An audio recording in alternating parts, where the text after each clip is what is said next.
it's funny when you add a little bit of money to a sport and you give some girls attention, what they can do with it. I think everyone should take a page out of our book and really put some more time and effort into women's everything.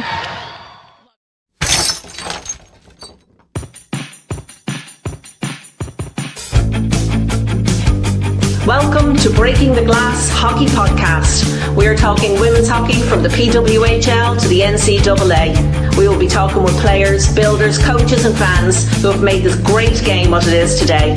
Educate, empower, elevate. Let's go! Welcome back to Breaking the Glass.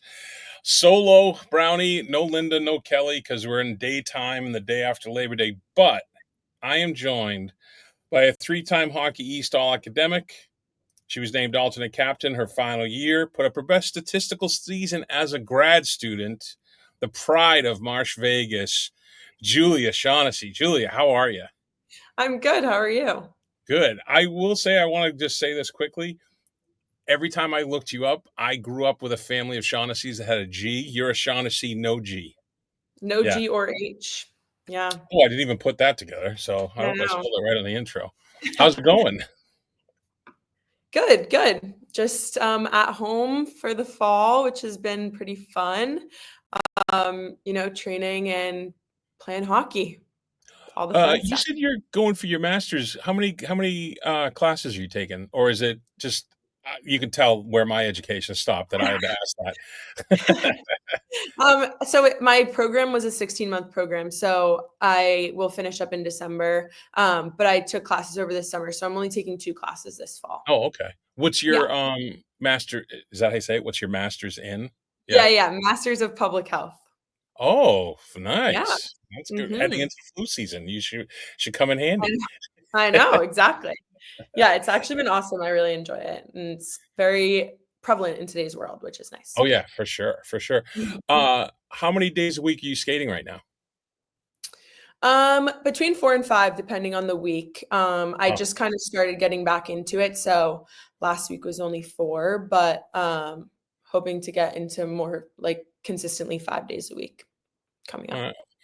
Well, this is what I'd ask you. If you were looking for ice time, you could come skate with us, but I won't embarrass you with you having to come up with a good excuse. Before we get into this, let me hit you this, because Marshfield is where my wife is from. What's your favorite restaurant in Marshfield? Or give me your top 3, like your Mount Rushmore. I would say Haddad's is definitely up there. That's a great one. Close to my house, which is nice. You can't go wrong with anything down in that Green Harbor area, honestly. There's a new one. I can't think of the name. I went one time this summer. It's down more near the center of town. Oh, gosh, I can't think of the name. Is it the Mexican? But no, it's like a seafood place. No, that's Duxbury, I think. Oysterman's in Duxbury, I believe. Yeah, that's a good one, too. Yeah, we were just there last week, Yeah, that's a good one. But yeah, I would say Haddad's is the number 1. Okay. They got good lobster rolls, which is... I don't know what the status is right now with the fire, but they... they had another fire. What's funny, and this is everyone's like, oh my God, Marshfield talk. What's funny is that we only get Chinese food when we go down there. Really? At Mandarin.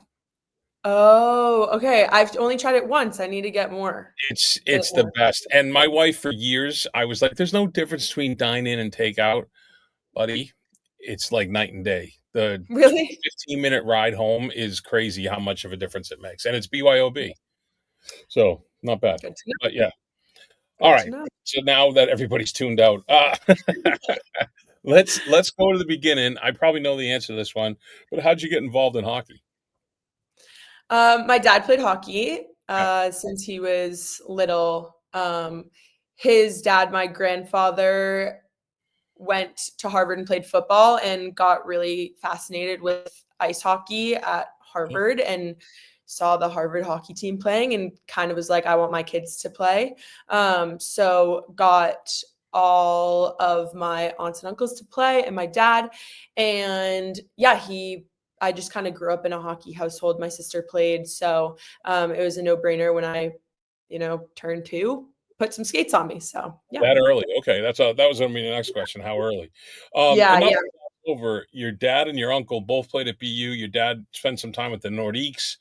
And your mom, no slouch either, BU field hockey and lacrosse. So, Yes. I mean, it was kinda like it's a no-brainer for you to get involved in sports.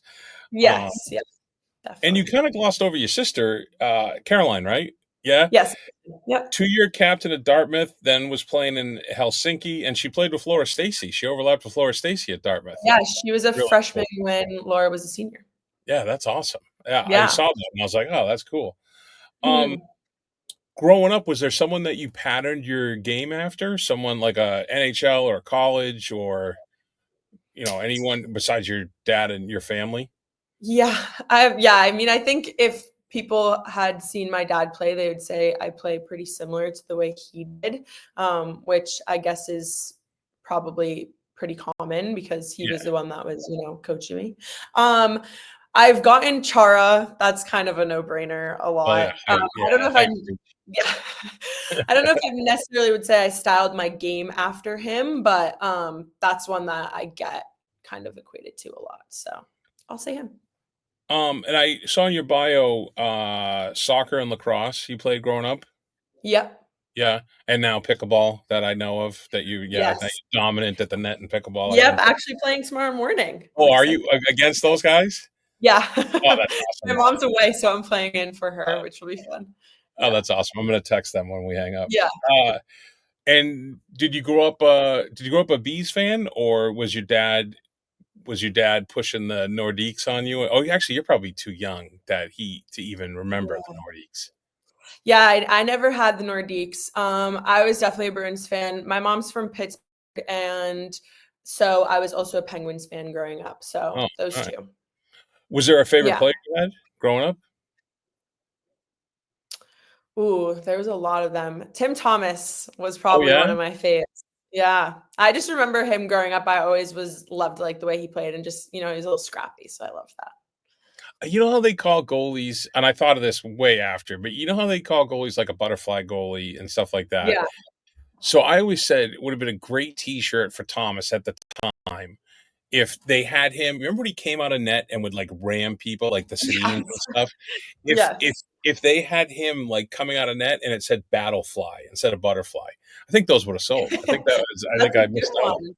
Yeah, that's what I thought. I Yeah. know you did. That would have been And good. you grew up here in the Brady era too, right? I did, yes. Brady I your was whole very life. blessed with New England sports growing up. They were very good. Yeah, as a Raiders fan living here in New England, I was cursed with Brady as you were blessed. Ah. Yeah, yeah, All sadly. right. So you won. Well, I want to work your way up here. So Mhm. U14 national championship. Now Yes.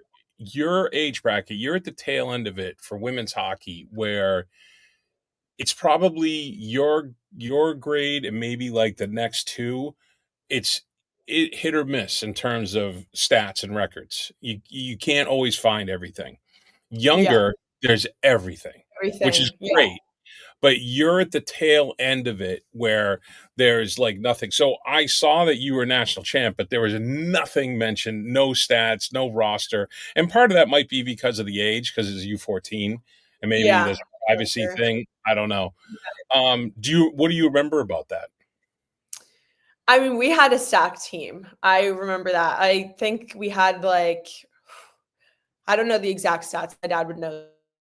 We had a good group of girls that went and played D1. We also had a good group of girls that went and played D3. So we just had a really good team from at the age of U14, So, but we also were super close. We had been playing together for a good amount of time. I would say 2 or 3 years. We had a really the same team. And there was only a few girls that traded in and out. So I think that really helped just playing with everyone kind of since we knew like how to play hockey. Right. We just grew up playing with each other. And so that was definitely something that I remember. But I just remember U14s, even U16s, but U14 was one of the most fun years of hockey, like traveling. It was kind of like you started to travel more for hockey and you got to do these big tournaments and you actually remember like a lot of the little details. And I remember that year just being so much fun. We had so much fun with it. Oh, that's awesome. And then a Yeah. lot of that was carryover into the 16U, and your dad was a coach for part of it? Yeah, he stopped coaching, I think, I don't remember. I think either my U16 year or maybe my last year, U14, he stopped. He was coaching the U19 breakers, after my sister, went to college, and Yeah. he just kind of enjoyed that age range, so he stayed, coaching them and not me. But he At coached me that for boys up until I stopped playing boys. So I had him for one coach, but not for girls. Okay, okay. And I saw like that 16U team. I mean, you're talking uh Bayard from Harvard, Clark from PC, Ham, Newhook, Pine from Boston College. Mhm. Nemes, right? Yeah, Is she that played him. your name? Yeah, Yeah, Nemis, yeah. yeah, and then Irving at Northeastern, and you, Irving, Clark, Newhook, and Nemes all were at Tabor together, also, right? Yes. Yeah, Well, that's got to be nice going in with a group that you know. yeah. Yeah, we had a ton of overlap in kind of all of our different worlds, and I think that was the best part about, college hockey was just I always got to play them, which was so much fun, just playing, like, your friends that you grew up playing hockey with. That was awesome. Playing against and with, right, right, right. Yeah. And at Tabor, you were lax soccer and hockey captain, all three. Oh, I Yes, got I was. Yeah. so Irving has told me repeatedly that she could have gone pro lacrosse. I assume you feel the same way about yourself, then. I don't know if I would say that much, but Skylar was very, very good. She played goalie for us, and she was, played the same way she played hockey, was just, she was everywhere. You could never figure out where she was going to be. She was a really, really good goalie for lacrosse. I didn't know she was goalie and all that. All the times I've Yeah. talked to her about it, she's never mentioned goalie. That's funny. Yeah. That's my fault for being a bad interviewer. Yeah, no, she played boys, like, lacrosse, I think, for a good amount of time. So she, like, when came to girls, it was just a no-brainer, and she was very good. So I'm sure she could have. I don't know if I would say the same about myself, but I will say as I coach lacrosse, and as a former lacrosse coach, I will say that the girls that learn to play the sport with the boys, but then transition to the girls, seem to have a pretty decent advantage in terms of yeah. possessing the ball and being able to switch hands and the whole concept of it. Whereas with the Mhm. girls lacrosse, I feel they stifle the girls in as they grow up through the high school, and they don't let them kind of get the feel of everything before they Yeah. start putting. The rules are crazy. I still can't figure them out, but Sometimes I don't even know half the rules, honestly. I won't lie. I just listened for the whistle most of yeah. the time. And how was your experience at Tabor? How did you find Tabor? I love Tabor. I always say Tabor was I loved BU and I loved college, but Tabor was some of, like, the best years of my life. And it was so much fun getting to play 3 sports too. I think hockey had consumed a lot of my time, and it does in college as well, and will hopefully in the future. But I think it was nice to kind of have that break and grow up playing other sports. I think it has helped me in hockey and has helped me, um, kind of be the player that I am. I took a lot of things that I learned in soccer and lacrosse, although it doesn't equate exactly. I think I took a lot of the stuff that I kind of learned in those and put it into hockey. And I think it was just so much fun playing with different girls, meeting new people. It's a beautiful campus right on the Yeah. water. Yeah, I love Tabor. I have nothing bad to say about that place. It was awesome. I loved my 4 years there. It's funny when you talk about the different sports. It made me think of it with one thing that's overlooked. Yes, you learn different, eye hand. You learn different ball control, puck control, whatever it is. The biggest thing that doesn't get talked about, which you mentioned, is being able to fit in different groups and being able to like walk in and be like, "Hey, I'm Julia," or whatever. You know what I mean? Mhm. And I think that is a huge, huge part of it that's kind of overlooked a little bit. I think that's a Yeah. big deal. It's a very big No, I deal. definitely agree. And I think it was also cool at Tabor, we had for my soccer team, we had some, like, I think 3 of the girls that I played with on my team now play professional soccer. Like, we were Oh, very good in soccer too, which was so much fun. And lacrosse, a lot of the girls, like, went on to play D1. And so it was great to just even just, like, watch other people excel in a sport was so much fun because I had always kind of only seen people excelling in hockey. And so to see people just be so good at soccer, so good at lacrosse. It was just so much fun to see other people play like the sport that they love, which was something I honestly enjoyed. If I wasn't playing, like that was something I loved to watch. I'll give you my one Tabor story because the statute of limitations have to be up by now. We I played lacrosse and back then it was Framingham North, like a bunch of scrubs, like we were just hooligans. And Yeah. we somehow made some tournament or the playoffs and we played at Tabor. And we get there for Tabor. I think I was a sophomore or a junior in high school, and we get there for Tabor and someone had a Rolls Royce, like a convertible parked like behind kind of behind the net, but off to the side. And Yeah. we were just hood rats, and we all just started pegging it with lacrosse balls. It was like dunk, dunk, dunk, and like no one's even shooting on net in warm ups. Yeah. Some guy comes running out. He's like, "What the hell?" Bah, bah," and he was screaming at us. We were like, "Oh, sorry, oh, just a bunch Yeah. of it's like Happened. shouldn't have let the animals out of the zoo that day." Yeah. That's So if so you're funny. listening, sorry about your car, but uh, all right. And when you were at Tabor, you had Claire O'Leary was with you, and she played Mhm. with you in college as well, too, right? Was she the only one? Yes, she was the only one from Tabor that Yeah, played at that's it. BU. Yeah. Yeah. So now moving on to BU, I'm assuming that your parents said you have to go to BU. You can't go anywhere else, right? I'm sure your sister was the black sheep that went to Dartmouth, Yeah. but they were like, "Oh, it's Ivy. We'll let her go." Did you? Yes. Did you? I assume you knew BU all the way is what you wanted. I honestly didn't, which is the funniest part. Oh yeah. Okay. I really BU was one of kind of the last schools that I toured. I was almost set on not going to BU, which is funny.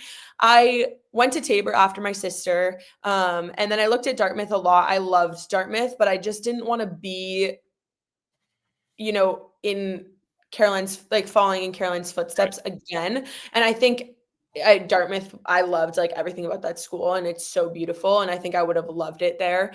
But I think that was kind of the biggest thing for me was I just didn't want to be Caroline's sister again.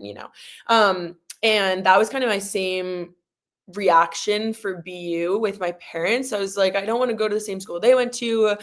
So many kids that their parents went there go there. And so Right. everyone's parents be like, oh, you're Scott's daughter, you're Jean's daughter, whatever. So I didn't want that. And then I went and visited and just fell in love with the school, and everything was out the window. And I Yeah. decided I love Boston. I love the city of Boston. And I thought I kind of wanted that city feel in college. And so, yeah, BU just ended up being a no-brainer. And the hockey was great. So that was Yeah. another added layer on top of it. The school was awesome. And then on top of it, hockey there's such a rich history at BU with hockey. So yeah, everything in that I said going through the college process just went out the window when I went to BU, which It's was, all right though. You yeah, can make all the decisions in your mind. You can yeah, do all your pro cons list, but it just feels right. yes, Like heart and gut. exactly. I mean, it is what it. Yeah, yeah. Um, was there any significance to wearing number 20 for you? My mom was number 20 in field hockey Okay. at BU. Yeah. Oh, nice. And That's nice. yeah, so number 4 was always my number kind of growing up. It was my dad's number. So that was that. And then I got to Tabor and they did jersey numbers by jersey size. So 4 Oh, was a okay. small, wouldn't have fit me. Yeah. So I ended up being 20 because of my mom. And then when I got to BU, there was someone that already had 4 that was only the year above me. So I was kind of like, oh, I could switch over. But 20 just seemed right because I had been at Tabor too, and also my mom. So yeah. I will say 4 for a defenseman in Boston's tough. That's a heavy. That's what everyone says. I Yeah. I know. mean, you're too young. I barely remember him, but Bobby Orr, I know. it's like you're not going to roll out there in 77 right I know. nowadays because you're Yeah. like, or 33 would be tough for Chara, right? Yes. And Yes. those are hard numbers, you know, Yes, they are. Yeah. especially like it's So like the I'm guy at glad I beer went league who shows up in a 99 and like, what are you doing? to- Yeah. yeah, exactly. Yeah. I went with the So right one. no, yeah, no, it's good. It's good too because your mom gets the shine, and no offense to your dad at all, but like if your dad was a former pro hockey player, it's nice that you're, little tribute to your mom, Yeah. Yeah, Yeah, exactly. I like that. You had, I'm going to say his name wrong. Is Durocher, Brian? That's how you say Yeah, his? Hiroshi. Yeah. Yeah. Yeah. So he was your coach with Rochorn as she was the assistant, and then she took over midway through. Was there, I mean, it's probably the same system. I can't speak to that. Was it the same system? Were there big changes, or was it kind of just slight adjustments? I think like the overall systems and kind of principles, Tara learned them as a coach under Brian. So her Right. like morally and like culture wise for our team, a lot of the stuff sticked from what Brian had taught us. I think hockey wise, she had a very different approach. But nothing like out of this world different. It was just small little changes and tweaks. And I think the first year a lot was more trying to, for the girls that didn't have her as a coach, just trying to integrate little things here and there. And then I think the second year is really where we were pretty heavy on, changing our systems, D zone, O zone, like the big changes, which I think was awesome. Like, you do change girls every single year and you have the new freshmen coming in and the seniors leaving, but the 3 other classes and our 5th years knew exactly what she wanted. So going from year 1 to year 2 was not a huge adjustment. And also going from Brian as our head coach to Tara was not like a huge adjustment either. There were definitely adjustments, but nothing monumental, I would say. I do always find it interesting too, especially because you had 2 years under Brian, right? And then the last three, was that, or was it 1 and 4? I had 3 under Brian and then Three. Okay, 2 3 and 2. with Okay. Tara. Yeah. So if that was an outside coach, so that's always the funny thing when I talk to college players, because you have the freshman year, you're like deer in the headlights on campus, first time away from home. Well, you're a little different, right? But for the Yeah. most part, it's deer in the headlights. Sophomore year, you finally figured out, you know what you're doing, but you're worried about yourself. And then as a junior, you start to kind of transition into that leadership capacity as part of Yeah. the team. And that can be tough but that's why I think it makes it easier when you promote from within on the Mhm. coaching staff, because it takes a lot of that anxiety right out of the picture. Yeah, I definitely agree. I think it was I mean, my class would have been the only class that had Tara as a assistant coach Okay. because she left right after my freshman year. But I think like for her and for us, we had a lot of changing of assistant coaches. Like I had a new assistant coach every single year. Brian was the only one that stayed consistent.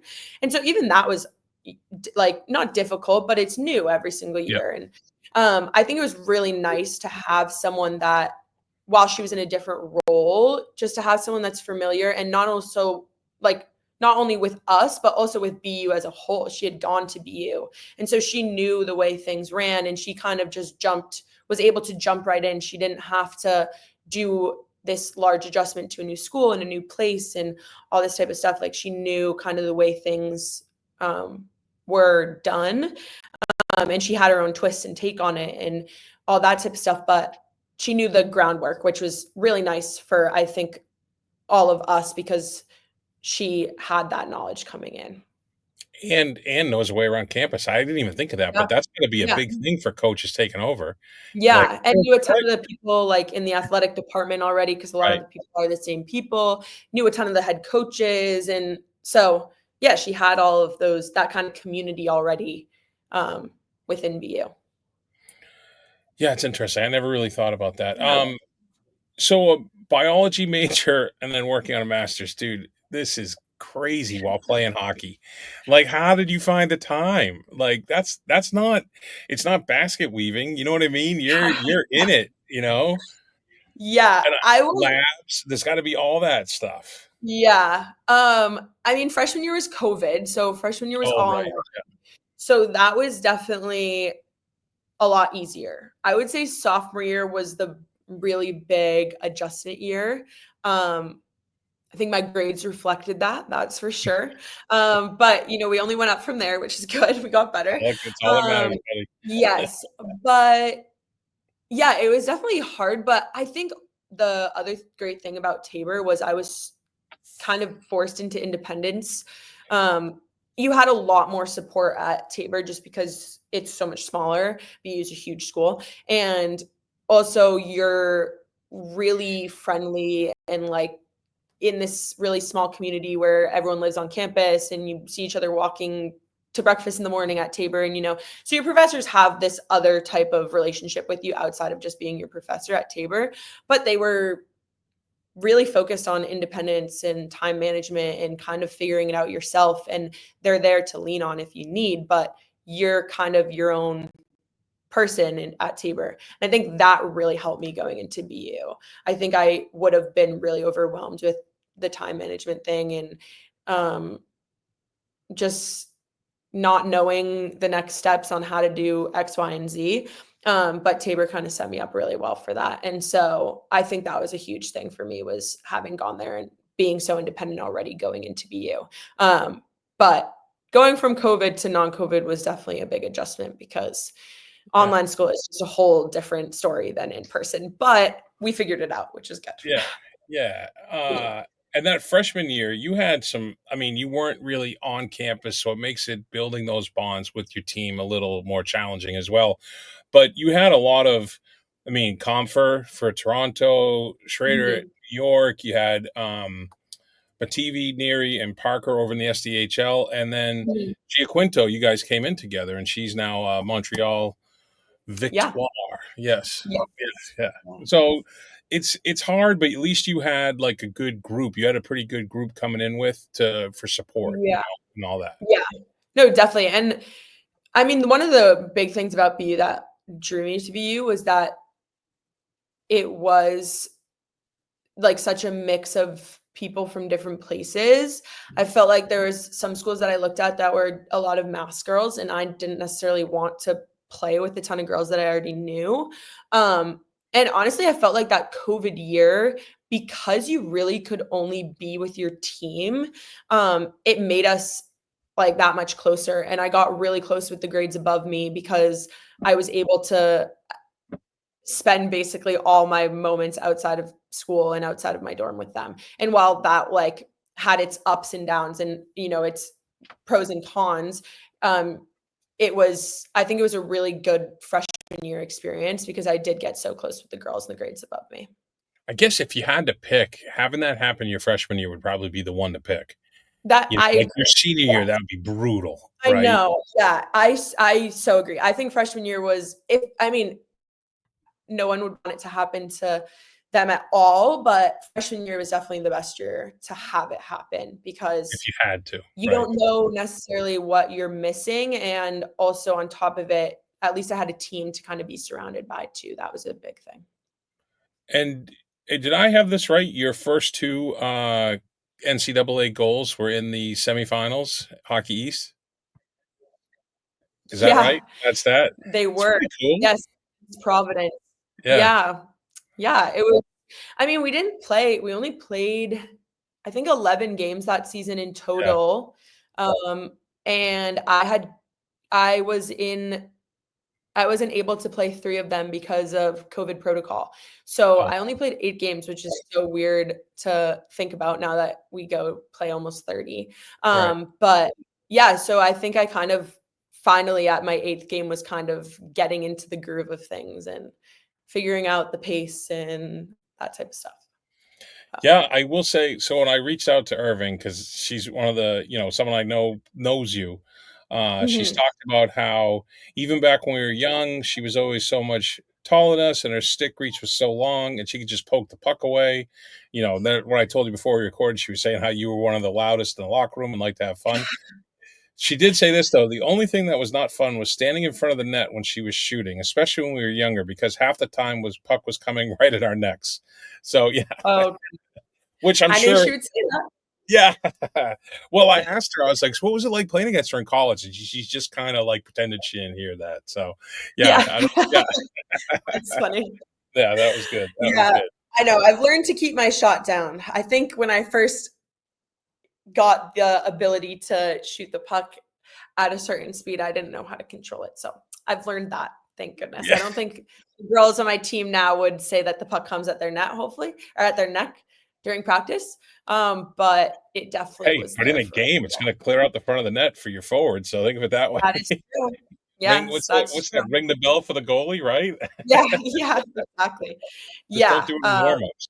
I know. Yeah, there was a couple instances in practice where my coach was like, "Hey, keep the puck down. You've hit girls in the like these are your teammates. We're not trying to hurt anyone." I'm like, "Okay, sorry." So you now are training. You have what are we at September? At the beginning of September. She got like 6 weeks until camp. A little more than that. I think Or is it November? 8, yeah, 8 weeks. it's like Yeah. beginning of Okay. November. So I think 8, it's around 8 or 9 out right Okay. now. Yeah. And you got the invite to the Boston Fleet Camp. Yeah. If I ask you something that you can't answer, just kind of do like one of these. Um, Okay. so how does that come about? Does the fleet, because it's all so new and Yeah. it's a weird dynamic. We've talked about this on the podcast. I've talked about it with people from the PWHL because it's all under like one ownership group. It's weird, for some stuff because like you get invited to the fleet training camp. And I'm not saying you specifically, but maybe you don't fill the need they have, but say Toronto does. Is there a PWHL guy in the stands who's like, oh, we can put Shaunessy up here? You know what I mean? It's just a weird dynamic. I know they're Yeah. competing, but it's Yeah. all underneath one thing. I'm gonna be honest with you, I don't Right. know the 100% answer to that. Based on, like, contracts, I'm imagining they're probably from camp, there isn't a way to do that. But again, I don't know exactly, honestly. Probably have to be cut from camp, then someone else could, I guess. Yeah, Yeah, I I don't would know. It's an imagine 'cause interesting dynamic. yeah, because Yeah, I I don't know wanna get even, you in like, trouble. yeah, some girls, like, in the Swedish league would get, like, pulled up, like, mid-season, to go play. Like, I know last year, like, in December, because the Swedish league starts so much earlier, like, in December, some girls would get pulled from the Swedish league to play in the PWHL. But I don't know exactly how that works. I think it's probably just based on their contract and the contract that with their Yeah, Swedish team and also the contract that's going with their there's gotta be an PWHL. out in the Swedish league, so that way you can sign, like, the 15 I think it's a 15-day standard Yeah. assignment agreement or something like that. Yes. Yeah. Yeah. Yeah, I wish I could answer, but I No, no, don't that's know. fine. I don't wanna get you in trouble anyways. Yeah, go let me be the one to torpedo this. Your dad'll be knocking on my door. Um Yeah. So you go, is it scrimmages, drills, a combination, or do you have they told you anything or anything you can talk about? Yeah, from what I know, I think it's kind of just a standard, like, preseason, Okay. um, type of deal, because their season starts so soon after. Right. So I think it's kind of modeling what a preseason would look like. Again, I don't know that many details. We haven't gotten a ton of information about what the day-to-day looks like. But I would imagine probably a mix between practices, scrimmages, things like that. Yeah. You gotta go out there. Yeah, and I mean, your size and your snarl, I think, we'll say that the nicest way possible. Good It's word. it's reminiscent of Megan Keller, right? I mean, it's a similar style. The Mhm. length, your length and your radius should come in handy.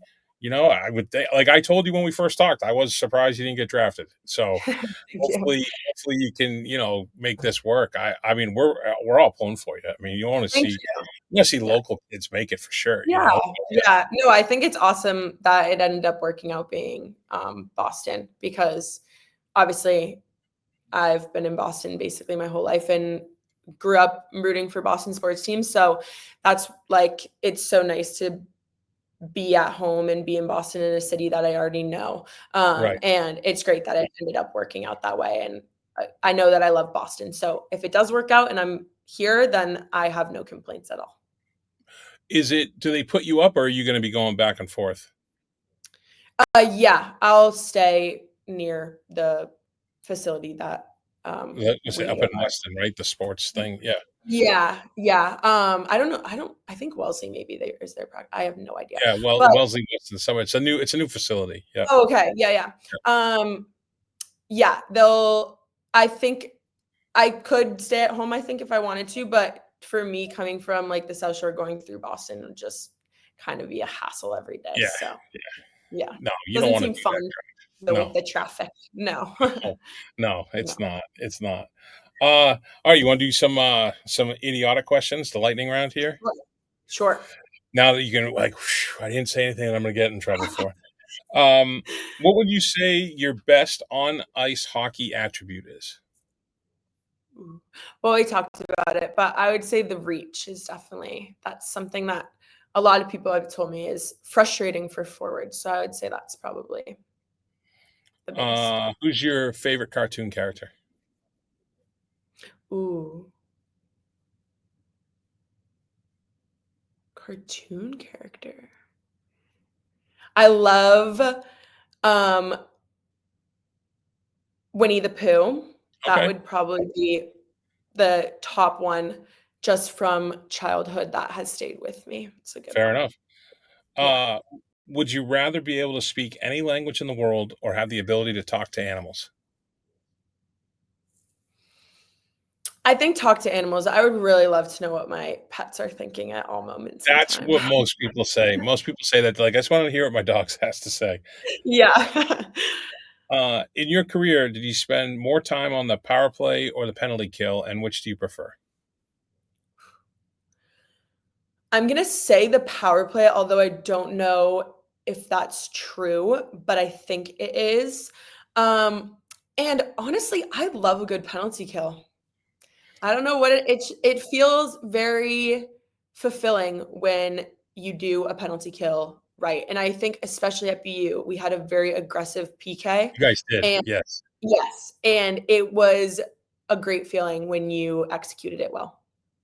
I will say there's nothing better than like because one of the things about penalty kill, right, is the effort is a huge component of it. Yes. And Yeah. I was playing beer league and I kept getting up in levels. And as I was getting up in levels, my age was going the other way. Yeah. And it got Yeah. to the point where I was like, what am I doing in this league? I just go out there and I played D, when I was younger, but now Yeah. I'm like playing wing and I'm just going up and down trying to get scored upon. But when there was a penalty, I'm like, I'll get out there and block shots. Yeah, exactly. You gotta be willing to do Yeah, the dirty exactly. stuff. If you could live anywhere in the world, where would you pick? I would love to live in London Oh, yeah. all right. I think it's cool. I've visited only once and I think it's a great place to live from what I know. And it's also a really cool city. So I think that would Yeah, be up that's a there. good one. Yeah. Laces and tongues, in or out? In Both? yeah. I used to do laces in, but I'm laces out, tongues in now. Okay. Yeah. Start, bench, and cut. Okay. Okay. Sushi, pizza, ice cream. Start ice cream. Ice cream is like my favorite food. Always has been. Sushi would be bench and cut would be pizza. I've Oh, never been I love oh, you a sushi. pizza guy? I'm not a huge pizza person. Okay. Yeah, it's fair. I like a good flatbread here and there, but I wouldn't if I'm trying to get like a greasy meal, I would not pick pizza as my first choice. So Okay. yeah. All right. So you can't mention Walter Brown or Aganis. Okay. Okay. Okay. Favorite and least favorite rinks you've played in?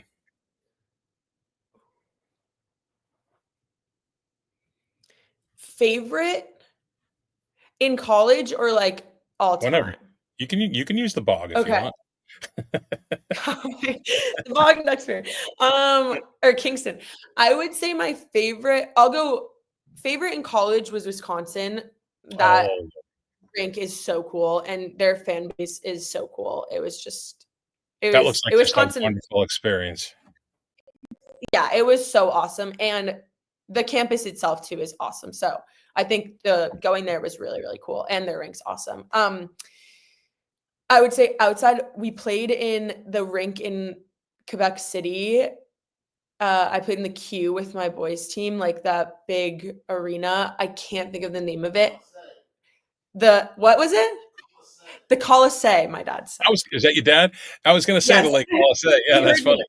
funny. Yeah, he heard me. So that would be, yeah. Oh yeah. Also, yeah, the garden was pretty cool. There's been a lot, but I would say those are my top three. I'll give the top three. And then least favorite, I'm gonna have to go with Maine because the walk from the guest arena is downstairs, and that is never fun. Everyone's picks me because, and listen, hats off to Maine because I'm all about the petty wars, right? I think that's great, but there is no need to walk down those stairs. There's a locker room below them.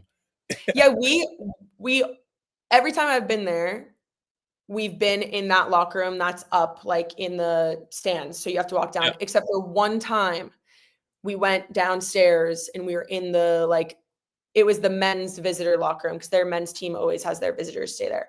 And that was such a better experience than having just walking down the stairs is not fun. You have to wear your skate guards and then take them off. It's not good.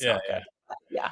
And the stairs, I haven't seen them except for like on TV, but the stairs don't seem like they should be like, instead of like if your average stair is say 14 inches deep, because you have skates on, they should all be 18 to give you the extra, you know what I mean?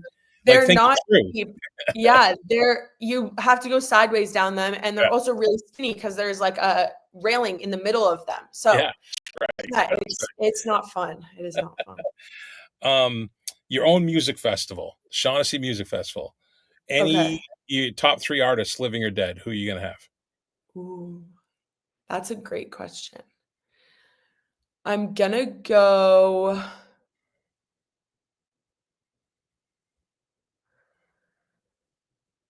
Zach Brown Band. Okay. I saw them in concert last year and it was so good. I'll go Michael Jackson. Oh, all right. Classic. Separate the art from the artist. Yeah. Yep. And then we'll throw in, I'm trying to think of like a different vibe, different style for all 3 of them. So you get a good, well-rounded crew. I'll go Madonna. Okay. Not a bad one either. Yeah. Yeah. How do you tape your stick and what color tape to use? I'm pretty simple with it, honestly. White tape, all kind of like halfway, not halfway, but 3/4 down, all the way up around the toe, cut off the excess. Pretty standard tape. Yeah. There's no wrong answer on these. Yeah. Who's the most famous person in your phone? Oh, I don't even know who that would be. Since I skated with her this morning, I'll say Abby Newhook's brother, Alex Newhook. Probably the most famous person in my phone. Yeah. Drop there at the end. It's pretty good. Shout out Abby now. Yeah, I'd say probably someone NHL player. Yeah. Yeah, he's definitely a famous NHLer. Yeah. All right, now I was going to ask you this early, but in case this goes south, this will be easy to cut if it's the end. I wanted to ask you about the Beanpot, and I don't know if you want to talk about it, just because. Okay, it was just so monumental. You know? Yes, I've grappled with all the feelings, so we can. Okay. So I wanted to talk to you because I've only talked about it or seen it from the Northeastern side, right? Which is, obviously they won, but to go in there and to have all that and the pressure and everything and to come out in the short end is gutting, I know, but to look back at it, it's still a huge accomplishment that you were part of. And you were there for the record-setting crowd, right? And I just want to know your impressions, what you remember, takeaways, anything that stands out to you from it. I would say out of everything, that one stuck with me for a little while. I'm sure it stuck with a lot of the girls on my team for a while. But I think when I look back on it in X amount of years, losing will be at the bottom of like what I remember about that experience. I think everything else about that day is so cool, and just we got a police escort to the rink. Like, Yeah. you're playing in the TD Garden, you're playing in front of 13,000 plus people. Like, that is the things that I'll remember about it. And I think like the media behind it is so cool, and they just go like above and beyond. Even the stuff leading up to it, the media leading up to it and the hype leading up to it is so cool. You feel like it gives you kind of that taste of being like a professional, like you feel like you're a professional athlete. Yeah. You feel like you're kind of the main focus. And while you might not be everyone's main focus, like you're the main focus in the hockey world for those 2 weeks. And so I think while that was a tough one. I think the year before was a tough one too, losing in overtime. Like, just the back-to-back really Right. hurts. Yeah. But I think like I didn't play the year before because I was injured. And so I didn't feel like the gravity of the loss as much as the people in the game, obviously. Like, I felt it, but I didn't feel it because I wasn't in the game as much. But again, like looking back on that, I say I was walked out of the tunnel to go sit in my seats, and I just looked around at the amount of people that were there and how loud it was and the energy, and it was so cool. And so I think those are the things that I'll remember. And then in the back of my mind, I'll remember, you lost 2 years in a row to Northeastern, which never is fun. But I But at think least in the overtime one, you can be like down the road, you can be like, well, if I was playing, who knows what would have happened? I'll tell myself that. I can tell myself that. Yeah. But yeah, I don't think I would have made that much of a difference. But that's okay.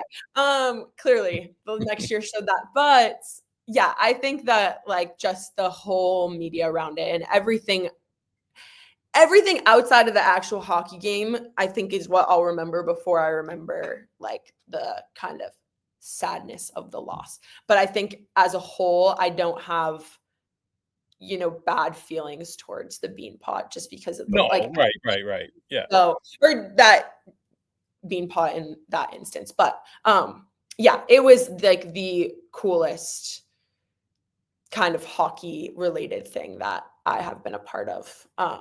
And especially like it's just so cool, like the 2 weeks leading up to it too. You just are so involved in it, and it's awesome. Yeah. So And it's such a unique thing to Boston. Mhm. And like the Exactly. way you got to look at it is like you may have lost the battle, but in the Yeah. overall war, right? You contributed Yeah. to making women's hockey bigger, and Yes. Yeah. that's the takeaway, I guess. Yeah, Yeah. and I think it was so cool, like, me and, Annie Fitzgerald, we, Hmm. coached in the summer at Paul Vincent in Falmouth the summer before, like, this past summer, and we were standing there taping our sticks, whatever, watching the, BC Harvard game, and we had like 3 or 4 girls come up to us while we were taping our sticks, and they were like, "You coached us, like it's so cool. We're so excited for the game. Like, I hope you guys do so well." Like all this stuff, and I think that was one of the other things that was so cool about it was like the future of hockey and women's sports in general. To see that aspect of it was so cool, and how many like little girls were in the stands and just little kids in general, Yeah. no matter who, but just seeing that like they're watching this as a 7, 8, 9, and 10-year-old, and they are like dreaming of being there one day is really, really cool to think about. Buddy, my daughter will walk into the living room, if I'm watching, she'll hear like a game on, and she'll walk Yeah. in and she'll look at the TV and she'll go, ugh, the boys are playing, and turn around and walk out of the room. It's crazy. But if it's a women's college game with a P-dub, she'll Yeah. sit down and watch. I mean, part of it is she knows some of the Yeah. players, right? That makes a Yeah. difference. Yeah. Sure. Yeah. But just the fact that she's my daughter literally could run into you this summer down the beach, and I'd be like, "Oh, this is Julia. She played at Yeah. BU." Blah blah blah. No offense, we're not meeting Patrice Bergeron at Haddock, Yeah. right? Yeah. Well, you know what I mean. As much as awesome as that would be, but it's Yeah. just just the accessibility and the way everybody's so inclusive, and there's none of the gatekeepers with the men's game. And like I tell like the guys I still play with, I'm like, you have to go watch the women play because it's just the team oriented concept, the way everyone it's not one player trying to dangle five. You very rarely Mhm. see that in the women's game. And I just think it's Yeah. a more supportive team game. And I tell the guys to play with all the time, like, you gotta go watch. Yeah. So Yeah. no, yeah, it was awesome. You did great in the in your career at BU. I hope it continues forward. We're pulling for you at camp. And like I Yeah. said, I Thank was you. surprised you weren't drafted. So I just hope it continues. Thank you. Yeah, I'm excited. It's just a fun, time to be practicing and training, and it's just a fun experience to look forward to and have that experience to be able to do. I'm very excited about it. Well, thank you for taking some time out to talk to us. I really appreciate it. We're doing everything we can to get this up and running. We were hoping to get it up and running before last season. Clearly, that did not happen since we're on episode 16. But it's hey, little by little, we're gonna get there. Yeah, But no, yes, it's awesome.